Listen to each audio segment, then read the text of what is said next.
Good timing. And we are live. Hello and welcome to Developer Insights. I'm David. And I'm Justin. And together we are the leads on game development and design here at Codename. We also founded Codename too. That's true. We're going to be your hosts for this episode and for every episode.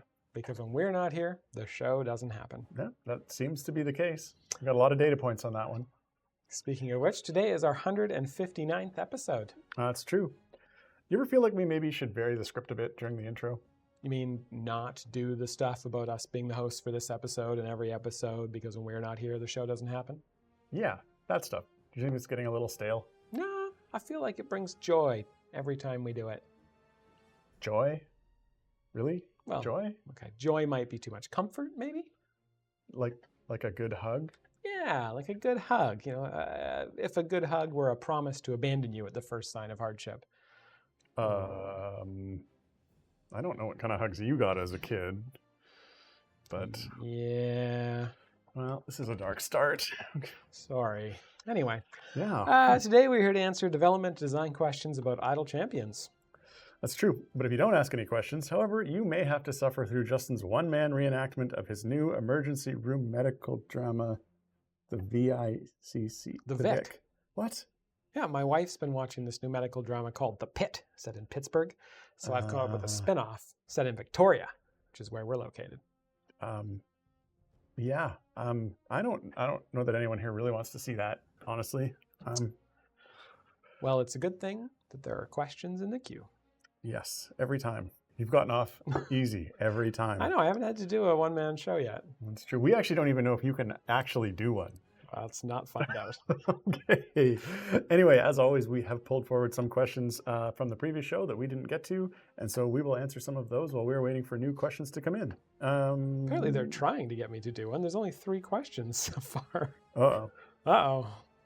I've for... copied forward lots from the previous episode. Yes. All right. Well, let's get to those without any further stalling for time. Or it sounds like maybe we should stall for time to get those questions. Yeah. Okay. First question left over from last week's show was from Gregorius asking, in the past, I've enjoyed playing small ball lineups with Ishii. Not sure what that means, but with her rework, kobolds are not in the same group with gnomes and dwarves. Would you consider a feat that allows Ishii and kobolds to her chosen specialization? Or, sorry, allows Ishii to add kobolds to her chosen specialization. Do you believe there are any serious gameplay or coding issues with that request? No, I don't think thered be any particular serious gameplay or coding issues with that request. I mean, having a sort of kobolds only group is something that we're kind of slowly trying to build over time as we add more kobolds into the game or kobold adjacent champions. Yeah, I guess because gnomes and dwarves are in the standard species set, they would have been moved outside of kobolds in her new design. I mean, I could see potentially doing something like that, but there's no plans right now to do that. But yeah, I don't see any reason, any gameplay or code issue with doing that. And no reason not to consider some sort of feat that allows that kind of group to form, if that ends up being something that we're looking to put into the meta. So I'm just reading the chat here. They're making fun of you, the Vic. It says, I don't know how that would work. What I've seen, three-quarters of the drama is the Pit based on how horrible Americans' for-profit medical system is. Canadian version would be, this is pretty much working fine. Well, no, I think it would be, this is about wait times. It would be all about wait times. Well, I mean, to be fair, what I've seen of the Pit, and this is obviously we're going to turn this into our 1-hour review of the Pit, but is that they still have a lot of people waiting in the waiting room. Like they make this big thing about there being like 50 people waiting in the waiting room, and they got to get people through the emergencies so they can send them up to like the next floor up or something where people stay for longer term stays. I don't know. I've only been kind of watching over my shoulder. I don't know. I haven't watched any medical related shows since House. Oh, that was a good show. You're missing out. That show. All right, next question. This one is from Jaam0. Have wild offers changed recently? For me, it seems like they can offer 2 skins for a feat for an increased price. 2 skins or a feat. 2 skins or a feat. Yeah. Yes. So wild offer system didn't change. What we did do is we went and flagged a bunch of skins and feats to allow a second item to be added to the offer. So it doesn't increase the price of the offer. It just increases the amount of stuff in the offer. And we actually had this system in place a while ago, but we'd forgotten to flag new feats and skins as being able to have a second sort of primary item in the offer. And so we went through and fixed that and added all of the newer feats and skins in there. So yes, now it is possible to get 2 skins or 2 feats or a skin and a feat in the same offer to kind of pump up the value of those offers. And that was always kind of the intention there, is that since skins and feats are kind of things that people tend to put less value on, we'd try and offer 2 of them in a wild offer to try and increase the value of those offers for players. Okay. This next one here is blue. Holy crow. This is from Jet67. Wow. I put it in here. So I know. You sound surprised. From Jet67 from last week's episode, they asked, could you provide a quick update on the FPS option that David took note of a few weeks back? Thanks in advance. Yes, we can definitely provide thanks very much in advance, considering it was last week. It was 2 weeks ago, wasn't it? The question. I see. The question. The thanks was in advance. Yeah. Yes. The answer is we have it on the list. It's in the list. It's in the section of the list that is quick things to do that shouldn't take too much time. And so it's not down a list of items that I don't know what to say. Tell me about the names of all of your lists, because I've got all of my lists. Listen, the list. SAP, my high priority, my medium priority, my low priority, and my, oh my God, it's on fire priority. Well, we have a bug fix list. We've got a done for announcing list. There's a in review These are all list. types of chests. These are what are you doing? Quick, slow check. We've got a freebie list. That's a long list. Those clearly aren't freebies. They're not that for you. Yeah, we've got stuff for the co-op student. We've got stuff for when the co-op student gets more advanced. We've got not freebie list. The not freebie. Yeah, the not freebie list and the done list. Oh, wow. That's a lot. There's a lot on that. Actually, that's a lot. Actually, dear Lord. Should have saved this for the chest category. Yeah, types of lists. Or maybe you could use it. See if people are paying attention. See if they're awake and paying attention. Somebody is, I'm sure. Oh, I'm not. Let's see. Next question here from last week's episode is from Cassius, or was from Cassius, still is, from Cassius335, who asked, if you hit cancel on the specialization and feats screen, the resulting unsaved changes will be lost screen gives you 2 options. Yes, changes are lost, or no, closes the pop-up. Crucially, neither response will actually save. You have to hit save, and then hit save again on that pop-up. Can the unsaved changes pop-up be amended so that one of the answers actually does trigger a save? I see. So the one that pops up is just a warning to say, hey, are you sure you want to close because you have unsaved changes? Yes. And the answer is that is no, I don't want to. Yes, I want to close, or no, I don't want to close. Yes. But neither of them is none of that is like save and close is missing. Yes. Yeah. So we need a third option that's save and close. Sure, we can add a third option. Are you sure? I think so. We have the tech for that? Oh, we'll have to add a button. You want it to have 3 options? 3 options, yeah. Oh my gosh, it's like asking Bender to do 2 things. It's true. Okay, next question. This one is from Art Demissive. The chest detail screen, thank you for the improvements, by the way. When opening a large number of chests, hundreds of silvers after running the game overnight, the champions list can get quite long. Would you be open to converting the section of the pop-up to be collapsible with arrows to re-expand so that we can hide the equipment selection to check contracts, and then if we'd like to go back and review who we got or who got what? Yeah, so this is a good question. We've had lots of feedback on the chest opening, the new chest opening results, the full results screen. And I think one of the things that's on one of those lists that you just mentioned was an option to basically, or adding in an option to swap. So the new buffs and stuff would go at the top. New buffs and potions would go at the top. The new header for it, buffs and stuff? Buffs and stuff, yeah. Would go at the top, and then champion loot would go below that. So that if you're all your champions are full epic and you don't really care about the actual item levels from them, that you'd be able to see the potions and contracts and whatnot that you got right up at the top. HR buff and stuff. Yep, it's the name of a shop, clearly. Yeah. But I think we make that an option, not just always flip it around. Yeah, I agree. People can opt into whatever they want to see first. Okay, next question. This one also from Art Demissive. How is chest opening supposed to count upgrades in rarity? Going from blue to an epic, for example, is an increased in rarity also supposed to grant, or is also supposed to grant item levels for being a duplicate if you had an item in that slot before? And if that has changed in the past, do you remember about when? Yeah, so nothing has changed there with the new chest opening screen. The way it works is if you get an upgrade, you will get item levels for the item that you had before, because it is now a duplicate item, so it kind of gets disenchanted or whatever into item levels. So for example, if you get like a duplicate green item, that would normally award 2 item levels. And if you upgrade a green item to a blue item, that will also award 2 item levels. And those will be counted in the item levels that you gain in that slot. But we don't have any, like the stamp that shows up on top will just say upgraded. It won't say the item levels that you got from it. The same is true on that screen if you get like, if you've got a green item in that slot and then you get like 4 blue items for that slot in the chests, you'll just get the upgraded stamp. It won't tell you in the stamp how many item levels you got, but below that in sort of the summary of the changes, it will include those extra item levels in there. So that hasn't changed. It was never very obvious that was what happened. It's still not super obvious, but the numbers are there and they are included. And we double checked the math when we were doing all our testing for that. So it is working. And yeah, you get extra item levels for the item that you had in the slot before, not the item levels you get for the one that was the new one. All right. On to questions from today.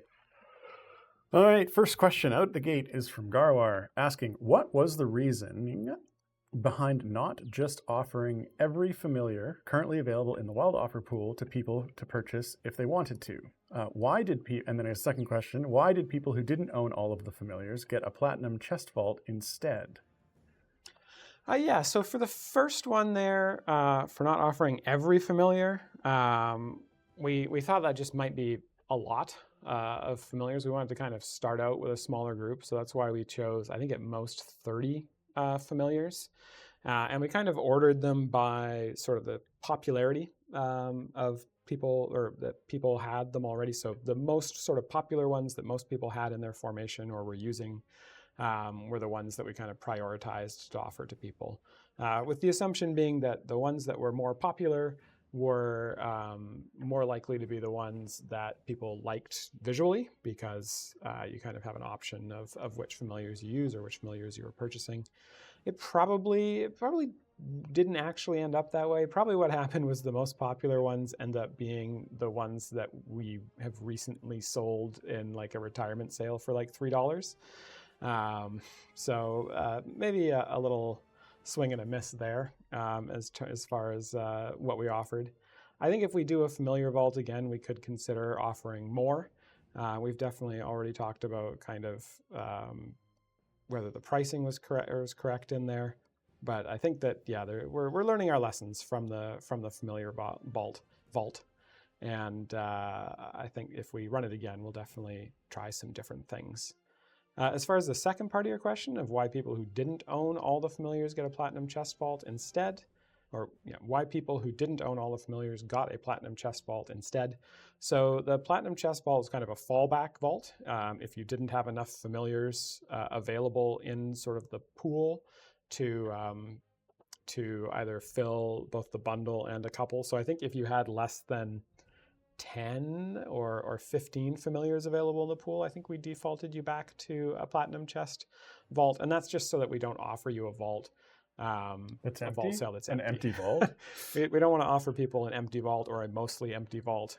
And so, kind of the default for the vault, the plan for the default for the vaults moving forward is if there's not enough stuff in there, if you've already like heavily invested and supported the game, then we'll offer you a chest vault as a fallback so that you have something to engage with instead of just an empty vault. Al Capone vault. I'm looking for an empty vault. Well, you can put your own stuff in an empty vault, That's So true. we give but them an don't- empty vault. They and can they can put stuff in it. yeah, they could store And then stuff later in it. on, we close, They the, close vault, the vault, and then they can't get at it. Well, yeah, but it's protected. Then the next time it opens, we Yeah. can sell it back to them. Well, I wasn't going to do that. Finders keepers. There's a vault usage fee, I think. I see. You rent the vault. Oh, okay. Yeah. Yeah. All right, next question.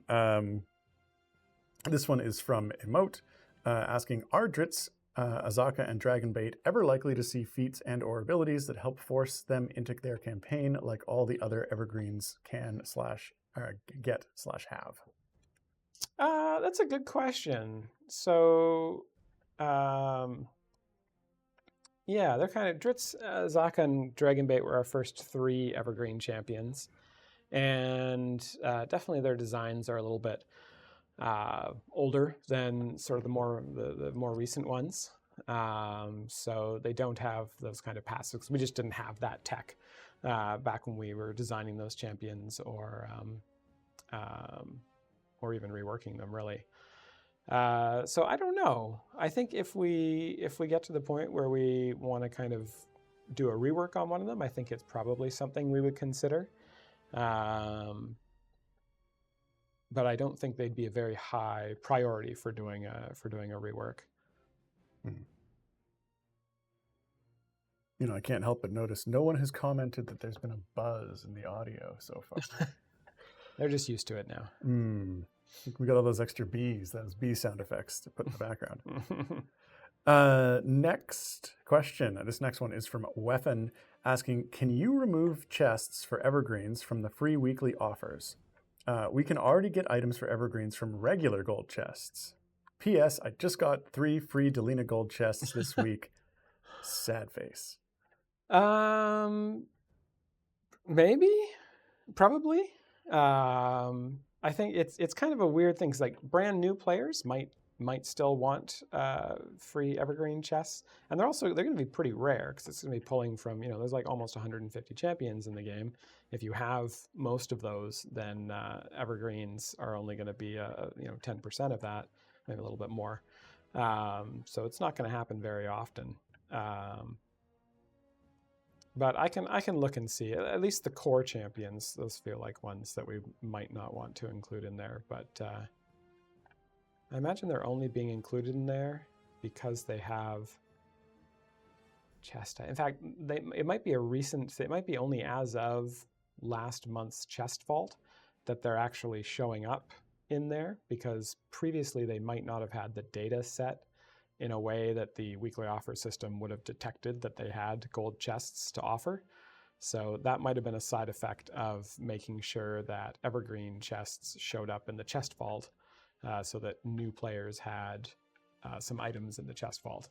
As we were just discussing, we don't want to offer a vault that has no items in it. And so one of the last minute things we did for the chest vault was make sure that evergreen champion chests showed up in there. If you were a brand new player who'd like only just started recently, or like had even started just that week and didn't have any event champions unlocked yet, there'd still be stuff in the vault there. So that's possibly where that has come from. And I can look into that. Okay. Next question. This one is from Foolish Genius 89. Have you considered one lockable slot in weekly offers in case there's an item that arrives that a player intends to purchase but cannot immediately? I can't remember if we thought about this or not. I feel like we might have discussed it. Or it could have been a question. There was some variation on having a Yeah, type. I think there was an ask for like a type to be locked or something, or a, I only want familiars. I only want free items. Cheap familiars. Yeah, I'm not sure that we discussed this particular one. Yeah. It seems pretty edge case. Yeah, I mean, if people are looking for it, then, if there's people who sort of have a limited amount of platinum or a limited ability to kind of get platinum, then I could see sort of this is locking it and waiting until they get enough to have it. Yeah, sorry, I hadn't quite put that one together yet. It's if you're waiting for a week's worth of daily platinum and you'd get over the the price by doing that. Yeah, that would make sense. Yeah. If you were close. Yeah, if you were close. Yeah, I mean, it's something to consider. Yep. Okay, next question. This one from Cassius335 asking, can we get a Garwar skin for Shakespeare? Wait, that's Volo. Awkward. This is clearly a comment on the visual appearance of Volo. I mean, that's how Volo looks. But yeah. Volo. Garwar says, Volo, that hack. Yeah. Yes, he's quite the hack. Okay. Speaking of Volo. We're just going to, you're not going to answer yes or no. It's just, it's just out there. It's out there in the universe now. Next question. This one is from Niscus. Good day. Could we have an option to ban champions from our game? I'll just sort of stop right there. When one champion is banned, it does not show in any place in game and is removed from collections computations too. Right now, I personally want to remove Volo completely for myself and Lizelle too. Volo's not even in the game yet. In advance. Wow.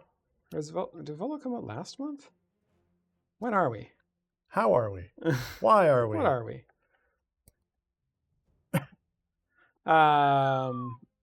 Volo's coming out in a week.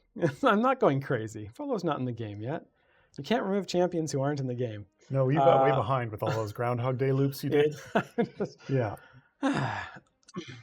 No, you're not going to want to ban Volo. Are you kidding me? You're going to want to keep Volo. Volo's super awesome, super OP. Yeah, I don't think we're going to add a hide a champion. No, that sounds really complicated and would likely break many things, which we don't want it to break. Yes. But I don't know what you have against Volo or Lizelle for that matter. Lizelle's great. Okay, moving on. Next question is from OG17 asking, why is the original familiar price for vaults and weekly offers $16.80 plat or $12 US? In the shop, familiar packs with basic potions are only $840 plat, which is $6 US, while the $12 packs include rare consumables, for example, shiny potions, GE, week-long potion. Vaults and weekly offers come with nothing. So how can the base value of just the familiar be set at a higher price point? Okay, well, I mean, it's an easy question to answer. So the answer is that all of the package deals in the game come with a discount. They're all a combination of items that are discounted, and the base value that we use for determining what the discount is on packs uses familiars at that sort of $10 price point or $12 price point. It used to be $10, $12 price point. And so like most of the package deals in the game have between a sort of 50 to 75% discount on them from the base values that we use for the items that are in them. So that's why in both the weekly offers and in the vaults, we show that sort of base price point, and that's what the discounts are done from. You'll notice that in weekly offers, that's what familiars and GEs are priced at, and then the discounts come off of that. So there's some interesting kind of stuff on here around a concept in sales called anchoring, where we might have shot ourselves in the foot a little bit by anchoring the price of familiars with such a big discount. But that's kind of, that ship has kind of sailed. And yeah. Yeah, so I'm just sort of reading over the answer is basically that familiars and packages sell for basically a 20 or 50 to 75% discount depending on the pack. Yeah, the packs as packs in general are discounted. Otherwise, well, they're not just the sum of all the items they're not pieces, just and then that's the price combo. that's set for the pack. Yeah. But I mean, I think point taken is that some of the pricing in the vault for the familiars does appear to be higher than people would have expected them to be. Yeah, I mean, I think about, so the familiars and the weekly offers, we discount those from, I think, 20 to 50%.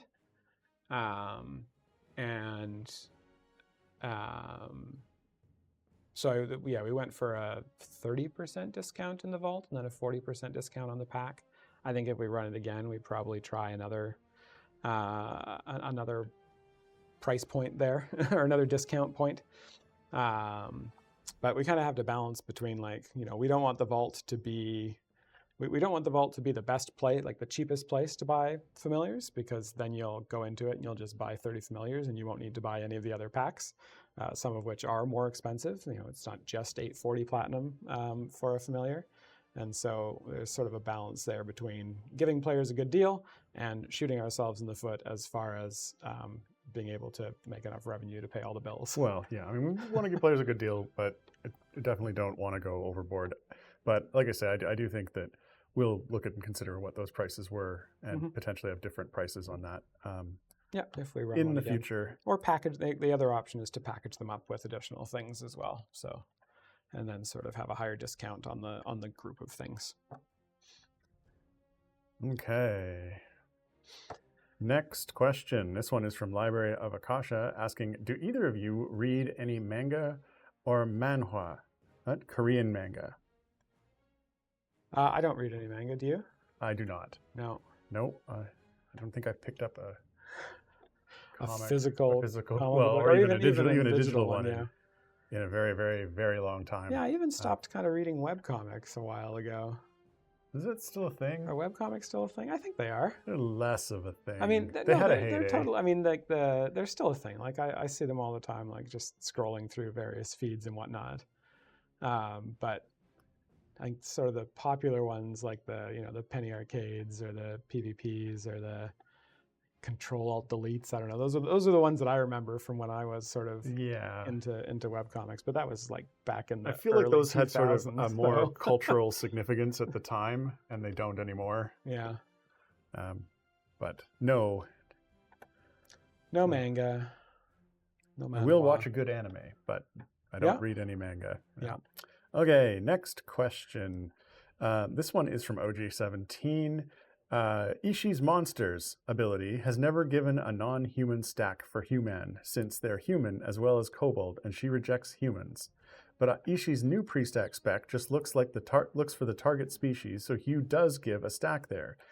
Ishi's mixing inclusive and exclusive rules is weird. Should these specs specify non-human for consistency with her core theming, or she should count multi-specs for humans in her main ability? Yeah, I know we did make one change to either Ishi or Calyx to have them consistently count, basically look for non-human or non-standard species in the same way. Maybe there's a second ability here that is not working quite right. But the general idea for like multi-species champions like Human, who has sort of the kobold species as well as kind of the jokey human species, they should work for champions who are looking for kobolds or champions who are looking for non-humans. And so if there's something there, if there's one of Ishi's abilities that's not working in that same way, then that's probably something that we should look at and make sure. Usually we can fix that kind of stuff in data, which is really nice because we can just push out a hot fix during the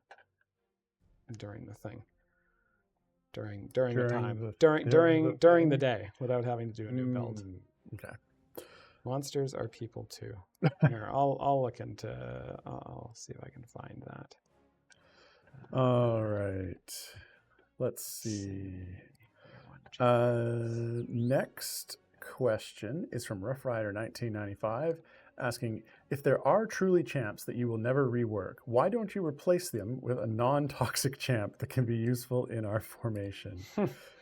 I mean, to be fair, some of them were not because there was some toxic relationship with the creator. Sometimes they've just moved on from that. Yeah.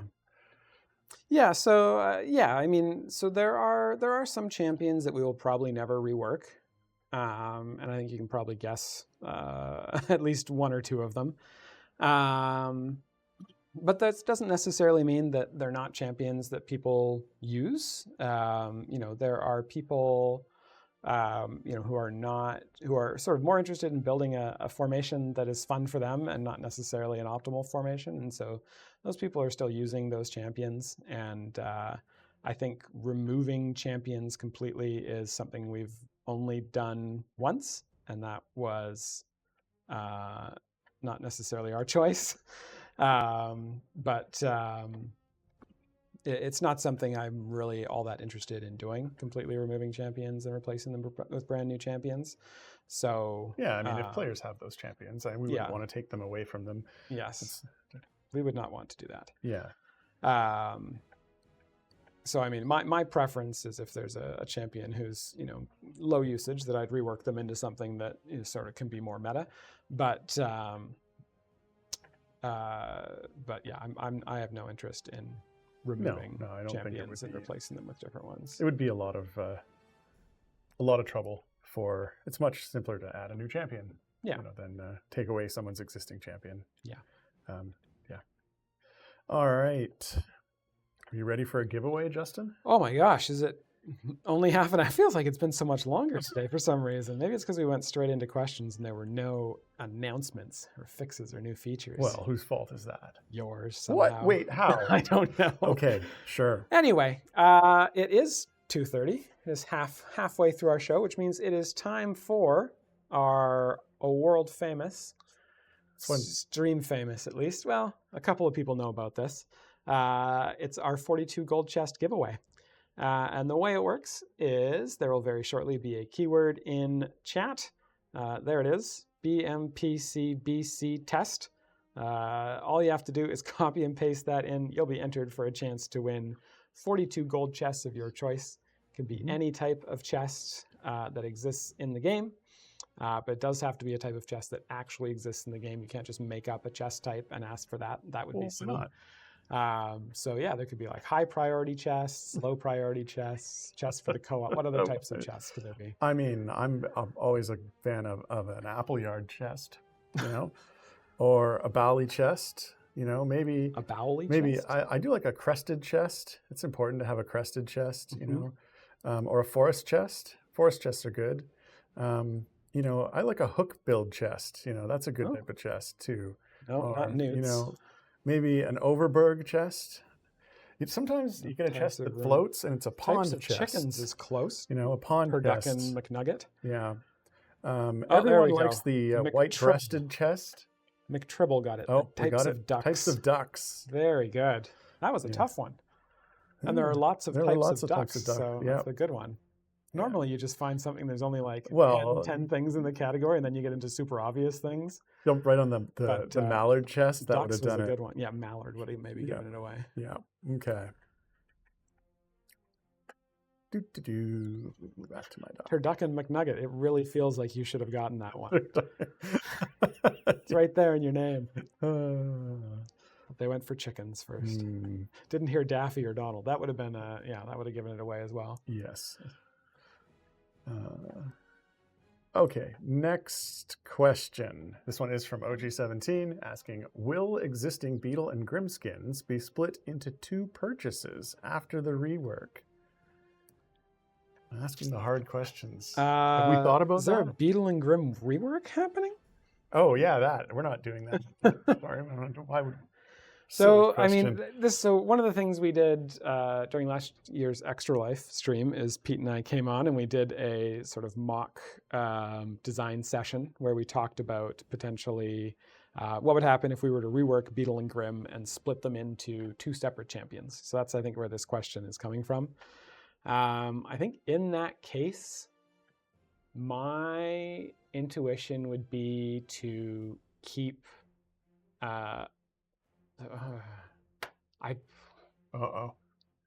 New skins only, and the other ones are gone. Yeah.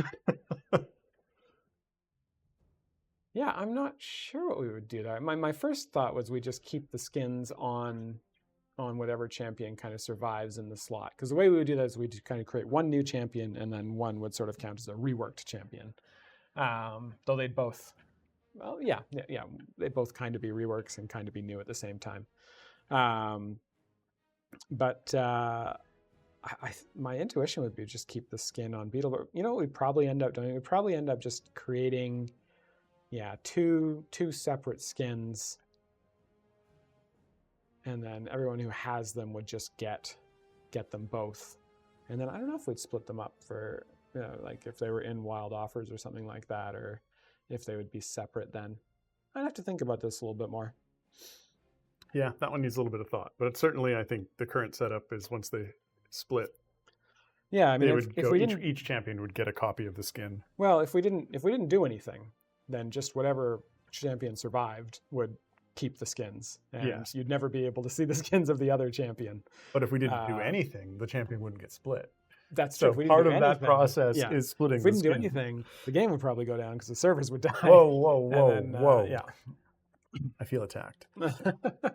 Okay. Next question. This one is from Emote. For those of us with very high evergreen eye levels, humble brag, we've noticed that Brunor's slot 1 item is 3 to 4% higher than every other core champion item. Is this something to do with it being the first item in the definitions and a fallback for RNG or something? That is a very good question. I don't think there's a fallback. So I don't know why this could be just a coincidence. How many data points do we have? What's the data point number for this? Yeah. Is it just 1 player? Is it 3 players? Is it 30 players? Is it 300 players? I'm trying to think. I can't think of a reason why this would be, unless there's another source of eye levels for that, or yeah. I mean, I'm trying to think if there's multiple sources. So obviously you can get eye levels for evergreen champions from like silver and gold chests, but there's also going to be like patron chests would also feed into that. I wonder if we've just like done more Bruenor like weekend, if he's appeared in weekends more often, and like you've gotten more weekend promo chests or something, or if there's some other source of item levels that more often go to Bruenor than otherwise. Yeah, it's a good question. Yeah, but I mean, certainly it could just be random chance. But because I can't think of a reason why that would be the case. The thing is, slot 1 item is higher than every other, so just his slot 1, not his item levels in general. Yeah, I don't know why that would be. I guess if it's his slot 1 item, I don't understand why that would be compared to, if it was some sort of defaulting thing that I would expect to see other items or other champion slot 1 items also be higher than their. I mean, would Brunor's slot 1 item would be like the very first item in the table? Yeah. For some, and I mean, there could be some sort of weird fallback or thing that like put item levels on that, but I just you can't think I feel of what like it would be. If there were that case happening, we just see it'd be more prevalent. I think so. I mean, 3 to 4% over the course of, I don't know how many we're looking at here. Like, could be years of chests being opened. 3 to 4% doesn't seem like it would be trickling up, right? It's not. Yeah, it's odd. All right, well, I mean, we'll keep an eye out for something like that. But yep. Next question. This one is from Foolish Genius 89, asking, prior to her rework, Ishii had a niche with short champs, dwarves, kobolds, goblins, gnomes, etc. Is there a reason that was not kept as one of the specializations?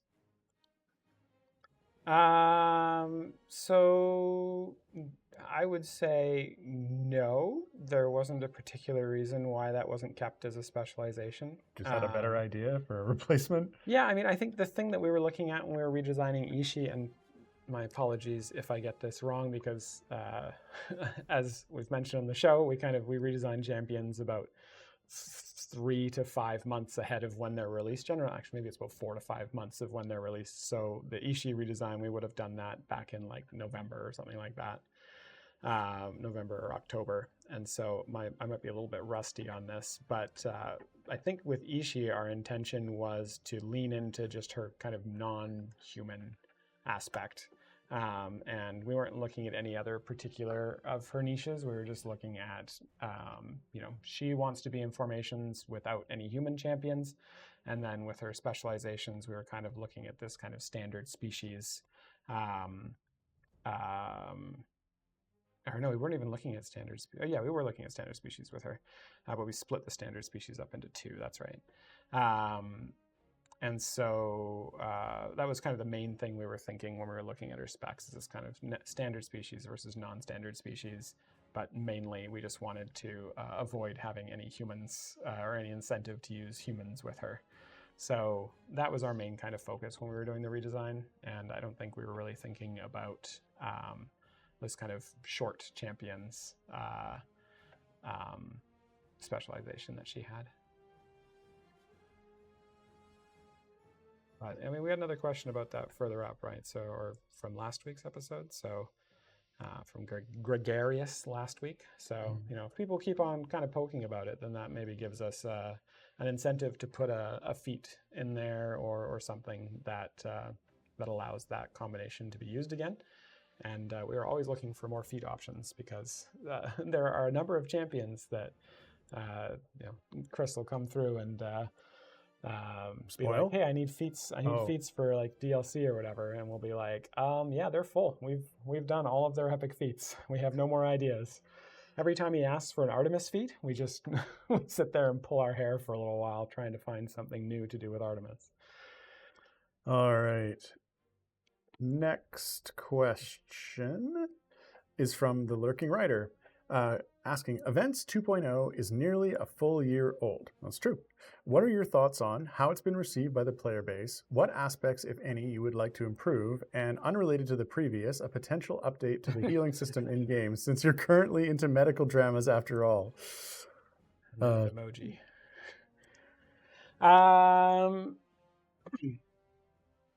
So what do I think of Events 2.0 after basically a full year? So as a designer, I'm fairly happy with the system. Some of the big goals with the system were to sort of make it easier for people to get older flex champions. So if you'll recall, before Events 2.0, Events only had 3 champions in them. They sort of had this year's champion and then the previous 2 years' champions. And the kind of previous 5 years or 4 or 5 years before that, the only way you could get those champions was in time gates, which made it quite a bit of a pain in the butt to get those older champions. So I think I'm really happy with that. I'm really happy with the fact that it's a harder challenge in the game. You know, getting to area 1600 to beat tier 4, I think is a big challenge, big power challenge and a big strategy challenge for people. And so I'm really happy that we have that challenge in the game as more of an ongoing thing and not something that you only get to when you're on like the 10th adventure, the 3rd variant of the 10th adventure of the hardest campaign kind of thing. So I'm really happy with how that worked. With that said, I do feel like in terms of adding further power sinks into Events 2.0, I think that there's potential there for like a tier 5, or, you know, we talked in previous ones about this kind of patron event kind of idea. And so, yeah, I'm pretty happy with Events 2.0. And I think players have been pretty happy with them too. I don't think we've seen that many kind of people being like, bring back Events 1.0. It was pretty unanimous that Events 2.0 was an improvement over the old events. You know, whether or not they were an improvement over seasons is another another piece of debate. But I certainly think they've been a net positive Events 1.0 to the game. I don't even remember what those were. As for the second part of the question, potential update to the healing system in game. Yeah, that's still on the design list somewhere down in the medium to low priority list, simply because there's so many more things that we'd like to update ahead of that.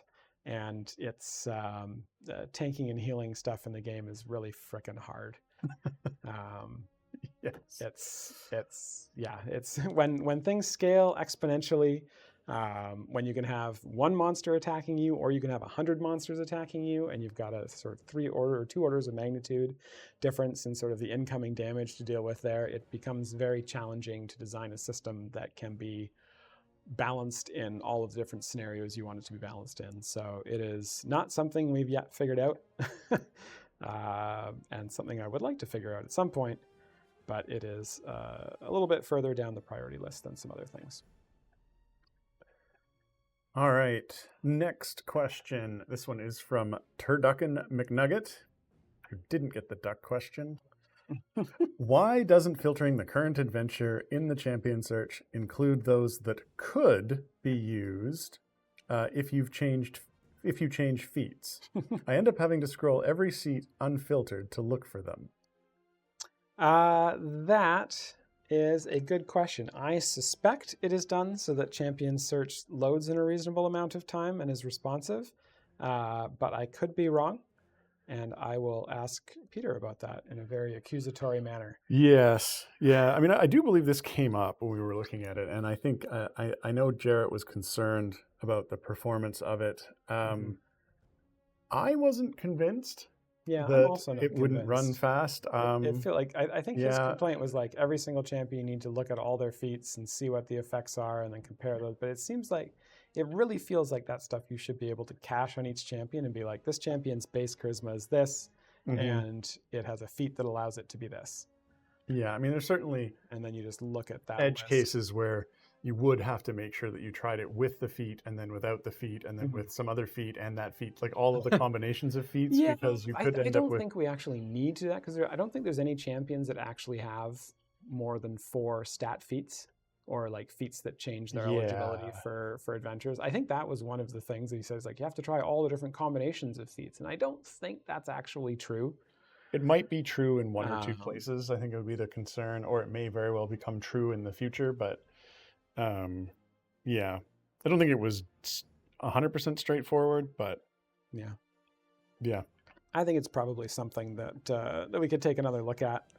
I still don't think it would take that long, though, in terms of like, even if you took every champion and as part of the filtering process, you applied every sort of combination of their filter of their feats. That would still only result in there being like, you know, every champion might turn into something like 12 different combinations or something like that. Yeah. But that would still then only be like, you know, there's a 1,500 decent options. Number. Right? I mean, there's like 20 feats on a champion. There's got to be a decent number of combinations. Like 20. I don't know what 20 choose 4 is. Does Google? Yes, I'm sure Google knows what 20 choose 4 is. What is 20 choose 4? 4,845. So no, that's not right. You want to do it as like a permutation, not a combination, right? Or one of the two. Combination. I got a D in statistics.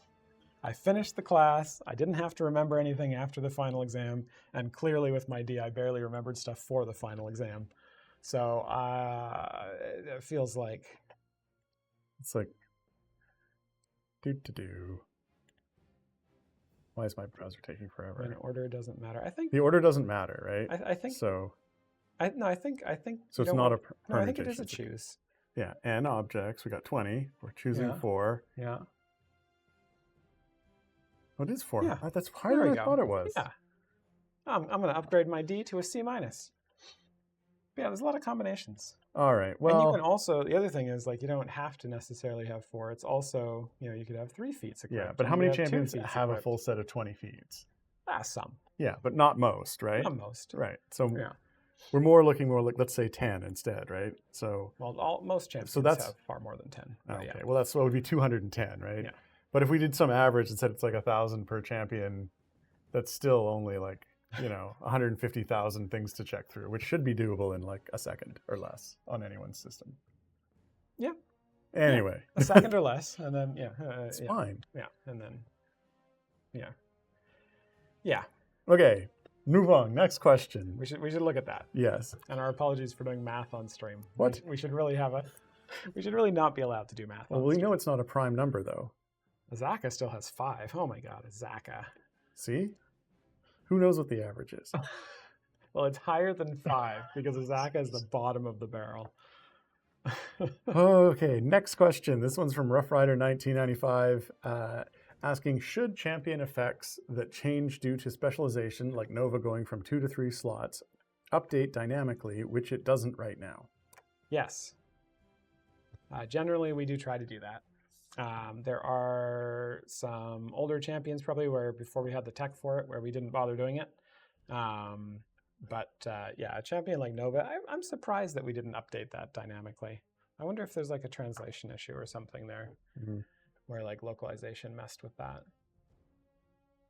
I feel like we did the Nova rework before we did localization. Did we do it after? Doesn't matter. Were seasons localized from the beginning? Yes. Yeah, okay, so we did localization before. Yeah, I don't know. I was pretty sure that we had tech for that. Okay. I will highlight that one, and we'll pass that on. Next question, also from Rough Rider 1995. Can we get a way to view which event tiers we have completed for each champ? I assume this means outside of the event. Yes. Yeah, I think we get this question. I think Rough Rider 1995 is asking this question because I keep saying, if you ask this question again and again, we'll move it up the priority list. But yes, we would like to do something like this either in the collection dialogue or, well, either in a new sort of events collection dialogue or in the champion collection dialogue. And I believe it is, yes, I'm sure it is on the list already as one of the things to do. I think to just add it to the champions page in the collection dialogue. One notch higher now. Yes, it has moved from 95th on the medium priority list to 94th on the medium priority list. Not 94 and 3/4. It's sort of the notches are actually they're quarter notches. They're full integer notches. Yeah. Okay. Next question. This one is from Rough Rider 1995.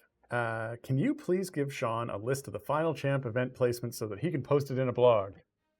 Yeah, Justin, what gives? Can I give that to? I mean, Sean can go get that. He can get it himself? He can get it himself. Okay. Why do I have to go get that for Sean? Oof. Throwing him under the bus. Hey, we got the average number of feats is 12.8. 12.8, yeah. 8. I knew it was more than 10. All right, so what does that work out to? 12.8. 12.8. Choose 4. Calculate. Can you do that on points? I don't know. Do you have a point of an object? No, it rounded it down. All right, 13. 13. Yeah. Choose 4. So more than 715. 715 permutations on average. Combinations, not permutations. Combinations. Yes. So there's 150 champions at 715. That's going to be what, like 100,000 options around there? Yeah, a little bit higher. 110,000. It can be done. No problem. Piece of cake. Okay. Yeah, it depends on how much string manipulation there is in there to actually determine what the feat is doing. We'll do it on a thread. 110,000 string manipulation operations. You turn it on, you have to wait. Oy, oy, oy. I just realized I have an unopened Red Bull here. I should have drank that. Okay. Next question. This one is from Rough Rider 1990. Nope, we did that one. All right, next question. This one's from Loopy79. I wish the icons in the chest opening display could be shrunk down about 1/4 their new current size. I don't need to see Archon's gear taking up so much on the screen every time. Smaller icons equals less annoying, pointless scrolling to see everything. Yeah, so I mean, the icons are bigger because that's the size that's available, and the size that is, wasn't there a text the space that's available. But yeah, the space is that big because of the text. So we need to make the text smaller. And the text is already very small. So it's mainly so that we can fit the text to show like the before and after item levels, show the stamp, whatnot. And the icons are basically just taking up space there, so it's not big blank spaces. Well, we could get rid of the icon and you just have the text, but it wouldn't save you any space. No, because we'd still have the... Perhaps they're proposing to remove the text as well. Yeah. Yeah. I mean, yeah. I don't know that there is a lot of value. Like, yeah, the main thing that's in those boxes is the text, not the icon, in terms of the information that is being given to players. So I don't know that making the icon smaller would really save all that much space. Yeah. I think unfortunately that's the case. Next next question on the in-between. Oh, no, you just crossed it off. All right, you're just confusing me here. Next question. That's me. This one is from Avery. Is that right? Avery? I'm going to call it that. Anyway, let's go with this. Hello, Justin. Hello. I recently read an old suggestion on Discord as possible solution to the current legendary system. The idea suggested moving the legendary power to the 12 bench slots, making the bench slots legendary unlocks, and the various legendary power being upgraded on each bench slot using scales. I was wondering what you thought of something like this, considering you were thinking about the legendary system refresh. Yeah, so I mean, this is a suggestion. I think I've seen this suggestion. I've also sort of thought of this myself as well. Credit, Justin. separate from the suggestion as well. But yeah, I mean, one of the things about the legendary system that I'm looking to do in any sort of update or refresh is sort of remove the necessity of legendary dismantles. Remove this idea that you've invested in a particular champion, and now that champion isn't meta or whatever, and you want to move all that power over to another champion, because it just creates this kind of min-maxing thing where you're like, where to change your formation, you have to do a bunch of work. Exactly, yeah. And we had this issue in Crusaders where we kind of allowed like a free disenchantment. Yeah, it was more willy-nilly, and so yeah, it was like before you ran a variant, you'd sort of build your formation out, and then you'd go disenchant all of your legendaries, and then go put them onto the new champions or Crusaders in that new formation. And so yeah, there's several options that I've been looking at to kind of make getting the legendaries for each slot a kind of more of a challenge, but then once you have them, having the power be something you level up in a more sort of global manner rather than being on an individual champion manner. So kind of that once you've got the legendaries, there's no reason to ever get rid of them because you can't move that power somewhere else. It's just kind of on them because you've gotten them. So that's kind of what I'm leaning towards. But yeah, nothing is solid on any sort of rework for that. But it'll be a pretty big one when we get to it. Okay. I think it's all the time we have this week. That's it? Oh, okay. Yeah. Yeah, look at that. It's just about time. As always, we've pulled some questions from the previous show. No, wait, that's at the beginning. If we didn't get to your question this week, don't fret. You will have another opportunity. Do you even know how to play the guitar? I don't know how. I know how to play the Guitar Hero. Anyway, we will be live again at this same time next week, as long as both of us are here. Before we sign off, though, we'd like to thank our tireless mod, Sean, and our tireless bot, Question Bot. We didn't really come up with a good name for that. They both parse all the chat that occurs during our stream, so Sean's not the only one who's silently judging everything you're saying. You're going to read this one every time? Is that going to be my new one every time? I've written it. It's in the script. Yeah. All right. Well, anyway, and of course, thanks to all of you for hanging out, watching the stream, enjoying the game, and for asking such great questions, because without you, no one here gets to do what we do. And we like what we do. All right. That's enough. Enjoy the rest of your day, everyone. So long. Oh, man, Justin, last night, someone broke into my home. Oh, really? And they took a dozen eggs. Oh, my God. But they left a saucepan filled with warm water. Uh-huh. The police believe it was poachers.